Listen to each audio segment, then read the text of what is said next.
কিয়ামতের ময়দানে ওই সন্তানকে যখন জাহান্নামে নিক্ষেপ করা হবে, সন্তান ডাক দিয়ে বলবে আল্লাহ, ওয়া ক্বালু রাব্বানা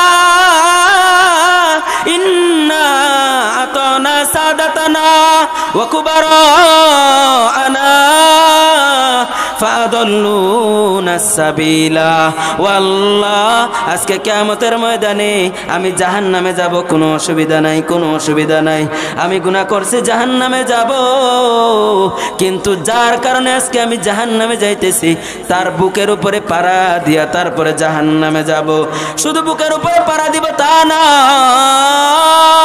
বরং আজকে কিয়ামতের ময়দানে তাকে ডবল শাস্তি দেওয়া হোক। ওয়া ক্বালু রাব্বানা ইন্না আতানা সাদাতানা ওয়া কুবারানা ফাদাল্লুনা সাবিলা রাব্বানা আতিহিম দি'ফাইনি মিনাল আযাবি ওয়াল আনহুম লানান কাবীরা।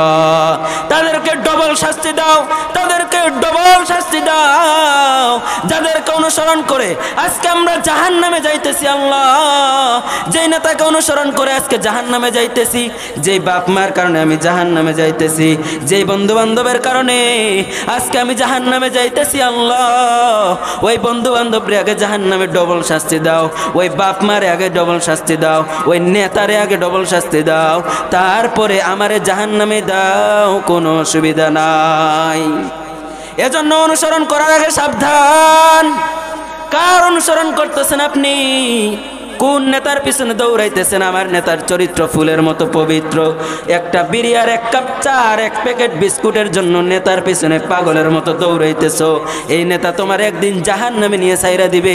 ওই জাহান্নামের মধ্যে যখন তোমার নেতার কারণে তুমি জাহান্নামে যাবা, তখন আল্লাহ তাআলাকে বললেও লাভ নাই, তোমার নেতাও যাবে জাহান্নামে, তুমিও যাবা জাহান্নামে।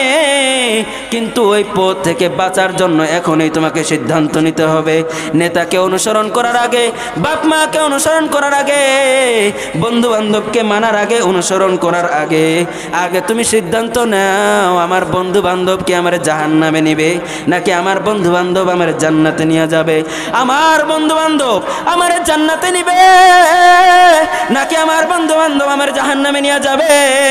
নাকি আমার বাবা মা আমার জান্নাতে নিতেছে নাকি আমার জাহান্নামে নিতেছে? আমি যদি এই নেতারে অনুসরণ করি, এই নেতারে অনুসরণ করলে কি আমি জান্নাতে যাব নাকি জাহান্নামে যাব? এই কথা তোমাকে এখন এই ফাইনাল সিদ্ধান্ত নিতে হবে। তুমি দেখতেই পাইতেছো তোমার নেতা খুশখোর, তুমি দেখতেই পাইতেছো তোমার নেতা জেনাকারী, তুমি দেখতেই পাইতেছো তোমার নেতা একজন হারামখোর, তুমি দেখতেই পাইতেছো তোমার নেতা একজন মিথ্যাবাদী লম্পট, তারপরে তুমি টাকার লোভে তার পিছে পিছে দৌড়াইতেছো আর বলতেছো আমার নেতার চরিত্র ফুলের মতো পবিত্র। মইরা দেখেন কেমনে আপনার বিচার শুরু হয়।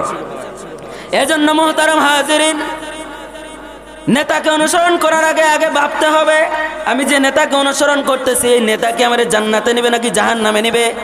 কারণ এই নেতা তো আপনাকে ততক্ষণ চিনবে যতক্ষণ আপনি নেতার গুণগান গাইবেন, যতক্ষণ আপনি নেতার গুণগান গাইবেন ততক্ষণ নেতাই আপনারে চিনবে। নেতার যেদিন গুণগান বাদ দিয়ে দিবেন ওই দিন নেতার কাছে আপনি আর নেতার কাছে আপনার মতো শত্রু আর তার কাছে কেউ হবে না। মুহতারাম হাজিরিন, যেই কথা বলতেছিলাম, নবীজিকে ভালোবাসলে আল্লাহকে ভালোবাসা যায়, নবীজিকে ভালোবাসলে আল্লাহর ভালোবাসা পাওয়া যায়। মান আহাব্বা সুন্নতি ফাকাদ আহাব্বানি ওয়া মান আহাব্বানি কানা মাই ফিল জান্নাহ। আল্লাহ রাসূল বলেন মান আহাব্বা সুন্নতি, যদি কেউ আমার সুন্নতকে মহব্বত করে ভালোবাসে, ফাকাদ আহাব্বানি, ওই ব্যক্তি কেমন যেন আমি নবীজিকেই ভালোবাসলো। ও মান আহাব্বানি, আর যদি কেউ আমাকে ভালোবাসে, আমার সুন্নতকে ভালোবাসে, কানা মাই ফিল জান্নাহ, কিয়ামতের ময়দানে ওই উম্মত আমার সাথে জান্নাতে থাকবে।